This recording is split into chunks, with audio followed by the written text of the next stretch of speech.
Почему нельзя печалиться и грустить? Что говорят хадисы об этом? Ищите ответ на shakir.com. Ссылка в описании.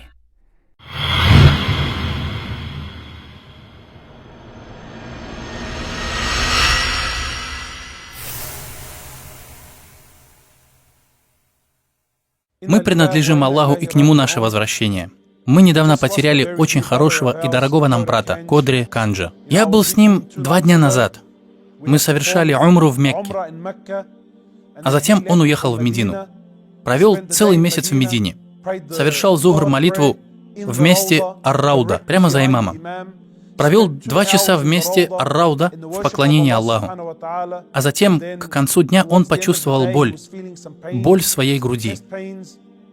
А затем, когда его состояние ухудшилось, он прилег. Его окружала его семья. И уже ближе к вечерней молитве Магриб, в то время, когда звучал призыв на молитву, он лежа произнес свидетельство.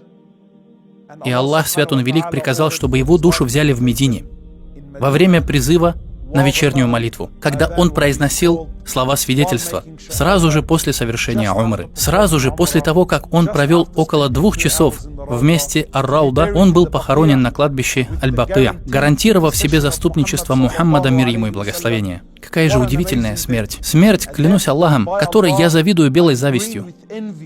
И по правде, мои братья и сестры, его смерть — это несчастливый случай.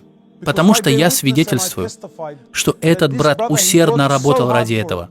Он работал так усердно и был настолько искренен, что Аллах, Свят Он Велик, забрал его и даровал ему благородную смерть, которую он заслужил. Годами он совершал утреннюю молитву в джамаате, в мечети, а затем сидел в том же углу до 9 утра, пытаясь выучить Коран. Он прикладывал усилия.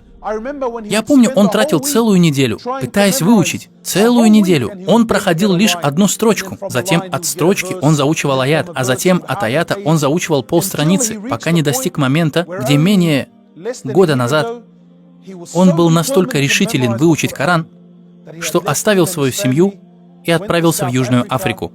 Он зачислился на полный рабочий день в школу хафизов, где выучил Коран, посвятив этому все свое время. И Аллах, Свят Он Велик, принял это у него. Несколько месяцев спустя ушла из жизни его мама. Он вернулся. Он ухаживал за своей матерью, пока она не умерла. Он спал в ее доме, не уходя. Он, его братья и сестры, вся его семья, они ухаживали за своей матерью до того дня, пока она не умерла, до последнего ее вздоха. Они ухаживали за своей матерью. Мои братья и сестры, если вы хотите благой конец, этот благой конец не выпадает как шанс. Нет, вы должны работать ради него. Вы должны работать, и вы должны желать этого. И вы должны быть настолько искренни. Клянусь Аллахом, если вы искренни, вы убеждены, и вы работаете ради этого, Аллах примет это у вас и дарует вам его, как Он даровал его этому брату Кодри, как Он даровал его этому брату. Я спрашиваю вас, братья и сестры, как мы проводим наши дни? Как мы проводим наши ночи? Как вы умрете? Спросите себя, как вы умрете? Самым большим показателем того, как вы умрете, будет то, как вы проводите свой день, смотря это видео. Как вы проводите этот день? Как вы провели прошедшую ночь? Это самый большой показатель того, как вы и я умрете.